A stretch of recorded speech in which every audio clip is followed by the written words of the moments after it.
నమస్కారం welcome to 108 news Telugu నా పేరు గౌరీ ముందుగా బులెటిన్ లో హెడ్లైన్స్ గోవును రాష్ట్రమాతగా ప్రకటించిన మహారాష్ట్ర ప్రభుత్వం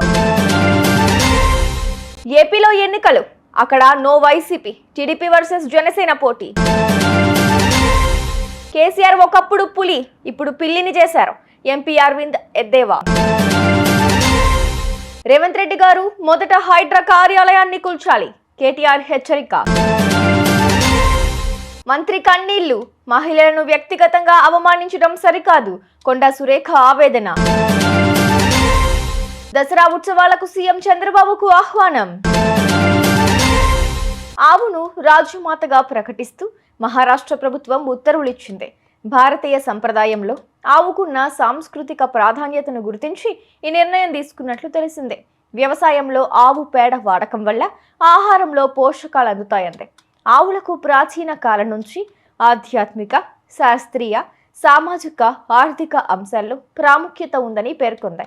దేశీ ఆవులు తగ్గిపోతుండటంపై ఆందోళన వ్యక్తం చేసింది. పిఠాపురం నియోజకవర్గంలో ఆసక్తికరమైన పోటీ జరుగుతోంది. Pithapuram urban credit cooperative society ఎన్నికల్లో టీడీపీ, జనసేన పార్టీలు ప్రత్యర్థులుగా పోటీ పడుతున్నాయి. ప్రస్తుతం 5 పదవులకు 12 మంది బరిలో ఉన్నారు. వీరిలో టీడీపీ ఇన్ఛార్జి ఎస్వీఎస్ఎన్ వర్మ తరపున కొంతమంది అభ్యర్థులు, జనసేన ఎంపీ ఉదయ్ శ్రీనివాస్ తరపున మరికొంతమంది అభ్యర్థులు బరిలో ఉన్నారు. అక్టోబర్ 6వ తేదీ ఎన్నికలు జరగనున్నాయి. ఈ నేపథ్యంలో వైసీపీ ఎన్నికలకు దూరంగా ఉండటంతో పోటీ టీడీపీ, జనసేన మధ్య ఉండే అవకాశం ఉంది. అయితే ఎన్నికలకు ఇంకా సమయం ఉండటంతో అలపు 2 పార్టీల మధ్య సయోధ్య కుదురుతుందా అనేది ఆసక్తికరంగా మారింది. ఒకవేళ సయోధ్య కుదరకపోతే పోటీ టీడీపీ, జనసేన అభ్యర్థుల మధ్య ఉండే అవకాశం ఉంది. ఏం జరుగుతుందనేది చూడాలి. మరి బీఆర్ఎస్ అధినేత కేసీఆర్ పై నిజామాబాద్ ఎంపీ ధర్మపురి అరవింద్ ఆసక్తికర వ్యాఖ్యలు చేశారు. ఇంద్రపార్క్ వద్ద బీజేపీ చేపట్టిన రైతు దీక్షలో ఆయన మాట్లాడారు. కేసీఆర్ ఉద్యమం నడిపినన్ని రోజులు పులి. కేసీఆర్ స్పీచ్ మిస్ అవుతున్నాం. పిల్లల మాటలు విని కేసీఆర్ పిల్లి అయ్యారు. కేసీఆర్ ఎక్స్పైర్ అయిన మెడిసిన్. జాతిపిత కావాల్సిన కేసీఆర్ పిల్లల అవినీతికి పితగా మారారు అని ఎద్దేవా చేశారు. రేవంత్ రెడ్డి గారు హైడ్రా పేరుతో కూల్చాల్సిన పరిస్థితి వస్తే మొదట కూల్చాల్సింది హైడ్రా కమిషనర్ కార్యాలయాన్ని అని బీఆర్ఎస్ వర్కింగ్ ప్రెసిడెంట్ కేటీఆర్ అన్నారు. నాలాల మీద ఉన్న నిర్మాణాలను కూల్చాలని చెబుతున్నారని, అదే నిజమైతే హైడ్రా కమిషనర్ కూర్చున్న బుద్ధ భవన్ నాలాపైనే ఉందన్నారు.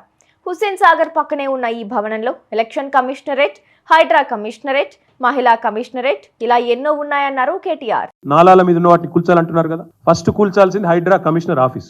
బుద్ధ భవన్ ఏదైతే ఎక్కడైతే హైడ్రా కమిషనర్ కూర్చున్నాడో నాలా మీద ఉంది. హుస్సేన్ సాగర్ పక్కనే ఉండే నాలా మీద బుద్ధ భవన్, దానిలోనే ఎలక్షన్ కమిషనర్ ఉంటాడు, యువతల దిక్కు వస్తే హైడ్రా కమిషనర్ ఉంటాడు, అలానే విమెన్స్ కమిషన్ ఉంది. ఫస్ట్ ఆ బిల్డింగ్ కొట్టాలి మీరు నిజంగానే కూల్చాల్సి వస్తే. రెండోది ఏం కొట్టాలి తెలుసా మీరు? ఏ జిహెచ్ఎంసీ అయితే పర్మిషన్లు ఇస్తుందో ఆ జిహెచ్ఎంసీ బిల్డింగ్ ను రెండోది కొట్టాలి. ఎందుకంటే జిహెచ్ఎంసీ బిల్డింగ్ కూడా నాలా మీదే ఉంది. మరి నువ్వు ఇతరులకు శుద్ధులు చెప్పే ముందు నీ కాడికెళ్ళి మొదలు పెట్టాలి కదా. చారిటీ బిగిన్స్ ఎట్ హోమ్ కదా, అది చేయరట. మంత్రి కొండా సురేఖ గాంధీ భవన్ లో మీడియా సమావేశంలో కన్నీరు పెట్టుకున్నారు. బీజేపీ ఎంపీ రఘునందన్ రావు తనకు దండ వేయడాన్ని బీఆర్ఎస్ శ్రేణులు ట్రోల్ చేయడంపై ఆమె మనస్తాపం చెందారు. గౌరవంగా వేసిన దండను ట్రోల్ చేస్తూ చిల్లరగా వ్యవహరిస్తారా అని ఆ పార్టీ నేతలపై మండిపడ్డారు. నిన్నటి నుంచి తాను భోజనం చేయలేదని, నిద్ర పోలేదన్నారు. మీ ఇంట్లో ఆడబిడ్డలకు ఇలా జరిగితే ఊరుకుంటారా అని కేటీఆర్ ను ఆమె ప్రశ్నించారు. విజయవాడ ఇంద్రకీలాద్రిపై దేవీ శరన్నవరాత్రి ఉత్సవాలకు సీఎం చంద్రబాబును దేవాదాయ శాఖ ఆహ్వానించింది. మంత్రి ఆనం రామనారాయణ రెడ్డి, దేవాదాయ శాఖ కమిషనర్ సీఎంకు ఆహ్వాన పత్రిక అందించారు. కాగా అక్టోబర్ 3 నుంచి ఇంద్రకీలాద్రిపై దసరా ఉత్సవాలు ప్రారంభం కానున్నాయి. భక్తులకు ఎలాంటి ఇబ్బందులు కలగకుండా విస్తృత ఏర్పాట్లు చేస్తున్నట్లు అధికారులు తెలిపారు. చూసారుగా, ఇవి ఇవాల్టి బులెటిన్ అప్డేట్స్. మరో బులెటిన్తో మళ్ళీ మీ ముందుకు వస్తాను. అంతవరకు కీప్ వాచింగ్ 108 న్యూస్ తెలుగు.